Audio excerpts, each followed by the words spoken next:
En effet, lorsqu'il y a une anémie, il y a moins d'oxygène qui arrive au niveau des muscles et donc on est plus vite essoufflé ou plus vite fatigué à effort équivalent par rapport à lorsqu'il n'y a pas d'anémie. Donc dans ce cas-là, effectivement, il va être important de limiter les efforts physiques soutenus et notamment renoncer à toute forme de compétition. Et ce qu'il est possible de faire, c'est d'avoir une activité sportive douce, comme la marche ou la natation. Et bien entendu, le médecin hématologue fera le nécessaire pour que le taux d'hémoglobine soit compatible avec cette activité, notamment par la transfusion ou la prescription de médicaments qui font remonter le taux d'hémoglobine. Et je me suis aperçu que quand je venais jouer au golf, eh bien, à un moment donné, je me sentais bien. Et j'arrivais à jouer pendant 2 heures, mais à mon rythme, naturellement, hein, de débutant. Et puis j'étais bien. On peut se poser la question de savoir, quand on a peu de globules blancs, est-ce qu'il faut se faire vacciner ou non?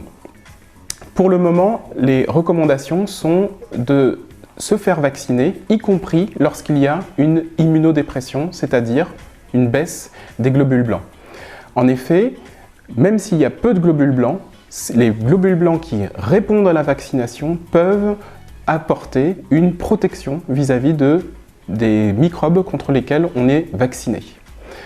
Cependant, le fait d'avoir moins de globules blancs peut faire que la vaccination, quand bien même elle est faite, soit moins efficace. C'est la raison pour laquelle il faut recommander, notamment dans les situations de vaccination antigrippale, que l'entourage du patient soit vacciné de façon à pouvoir le protéger. En effet, on ne se vaccine pas seulement pour soi, mais aussi pour protéger les autres. La myélodysplasie permet-elle de voyager? On a un certain nombre de patients qui se posent la question et qui disent si je suis malade, il ne faut surtout pas bouger, aller loin de l'hôpital.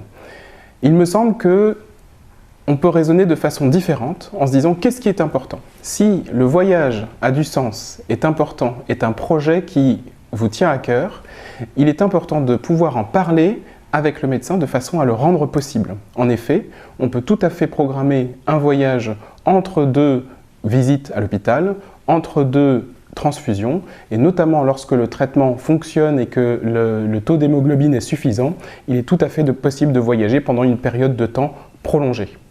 Il convient d'en parler avec le médecin de façon à savoir quels sont les risques, sachant qu'il y a toujours des bénéfices à voyager, donc l'important c'est de rendre possible le projet qui vous tient à cœur.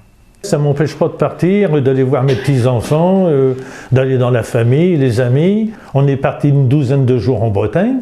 Ça m'a fait un bien fou et c'est vrai que le changement d'air aussi m'a fait vraiment du bien. Et je suis rentré de Bretagne, mais je me sentais en forme. Et s'il faut que je reparte, je repartirai. On nous demande parfois s'il faut manger des aliments riches en fer et notamment de la viande rouge. En pratique, dans le syndrome myélodysplasique, dans la mesure où il y a un déficit de la fabrication des globules rouges et des autres cellules de la moelle osseuse, le corps humain absorbe le fer en quantité tout à fait suffisante, voire même en excès. Ce qui veut dire qu'il n'y a aucun intérêt d'apporter plus de fer par la consommation alimentaire lorsqu'on a un syndrome myélodysplasique. Les personnes qui ont des globules blancs plus bas lorsqu'ils ont un syndrome myélodysplasique nous demandent souvent s'il faut porter un masque et voir des enfants. Alors, concernant le masque, c'est une protection contre les poussières et certains microbes qui est recommandée lorsque les globules blancs sont excessivement bas et lorsqu'on va dans un environnement empoussiéré. Lorsque on n'a pas à fréquenter un environnement particulièrement empoussiéré, moi je déconseille le port du masque pour une raison simple, c'est que ça isole le patient de son entourage, que ce soit chez lui ou lorsqu'il sort dans la rue. Nous avons l'expérience de voir que même en dessous de 200 voire 100 polynucléaires neutrophiles par millimètre cube, ce qui est extrêmement bas, eh bien en fait on a toute une cohorte de patients qui ne s'infectent pas. C'est la raison pour laquelle nous recommandons que les patients, même dans une situation de neutropénie, c'est-à-dire avec des globules blancs bas, continuent une vie sociale aussi fournie que possible, et notamment ne renoncent pas à voir les enfants qui, certes, peuvent être parfois enrhumés, mais je tiens à rappeler que ce ne sont pas les polynucléaires neutrophiles qui protègent contre les maladies des enfants, mais plutôt les lymphocytes, et la plupart du temps, les lymphocytes des patients qui ont un syndrome myélodysplasique sont fonctionnels.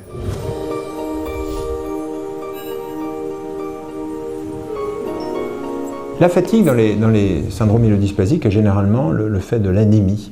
L'anémie est un paramètre qui a souvent été sous-estimé, notamment chez des sujets âgés. C'est vrai qu'il y a une forte corrélation entre la fatigue, l'impossibilité de faire les tâches quotidiennes, a fortiori des choses plus importantes comme des tâches du sport ou autre, et le taux d'hémoglobine. Donc en général c'est bien corrélé, mais il y a certainement d'autres facteurs, puisque quelquefois même quand le taux d'hémoglobine est corrigé, eh bien, on s'aperçoit que la fatigue persiste. Pour moi ce qui prime, c'est vraiment cet état de fatigue qui est vraiment pour moi le symptôme le plus lourd à porter. La fatigue, c'est quand même, moi, c'est vraiment ce qui caractérise un peu la maladie. Je pense que quand on est face à une fatigue, et de quelque nature qu'elle soit, que l'on soit dans le cadre d'une pathologie, que l'on soit dans un syndrome ou dans une fatigue qui soit isolée, bien évidemment, on ne peut pas rester avec cette fatigue. Pourquoi ? Parce qu'il y a le cercle vicieux de la fatigue qui s'installe.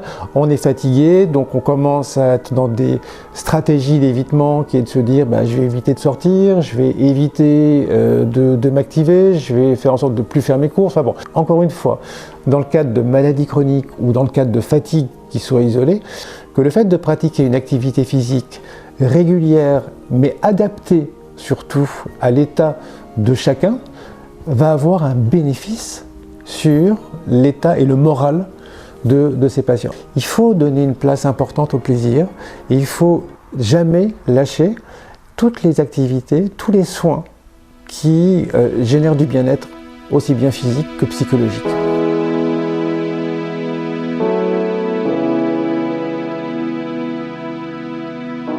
J'essaie de bricoler un petit peu, j'essaie de marcher un peu, je sors. Et ça me fatigue un petit peu. Et j'arrive à dormir comme ça. J'ai un bon sommeil pendant 3-4 heures que j'ai fait une petite activité. Si par contre, si j'étais, comme de le dire, resté dans le canapé, je regardais la télévision, le soir, à 2h du matin, je dormais pas. Que j'ai ma petite fille, elle me dit « Papy, il faut que tu sortes, il faut que tu guérisses, il faut que tu joues avec moi ». Et ça, c'est un point crucial. Hein. Je suis bien, je vais aux champignons. Hein. Là, vendredi, j'espère que j'ai retourné. Vendredi matin, je suis dans les bois. Hein. Voilà, je sais que je vais me claquer, que je vais rentrer, mais je vais y aller.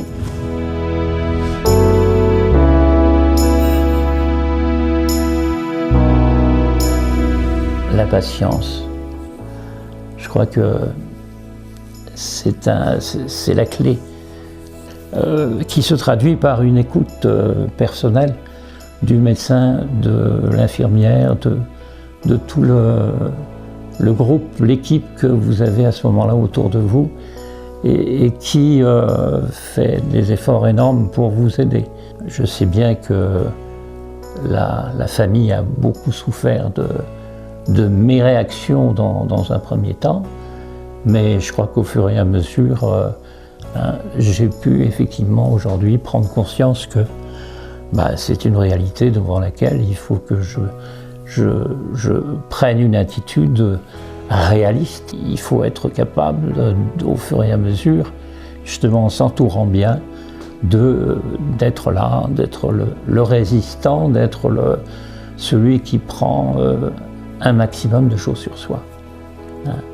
Donc, patience et faites-vous aider.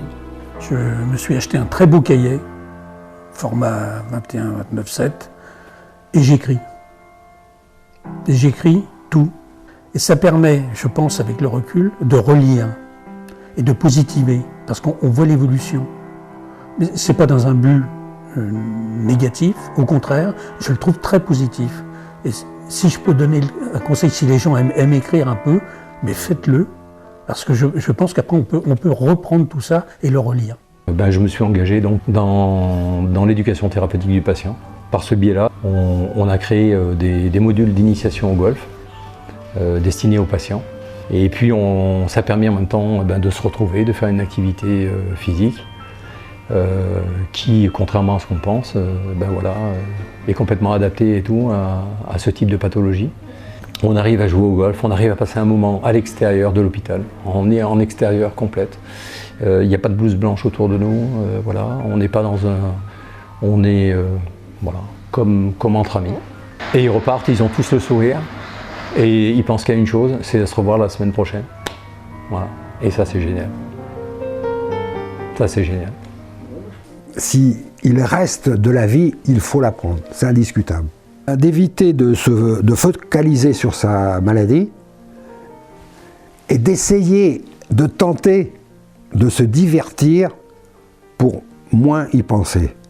Je crois que c'est une gymnastique qu'il faut faire. Faire une activité, même simple, mais de temps en temps,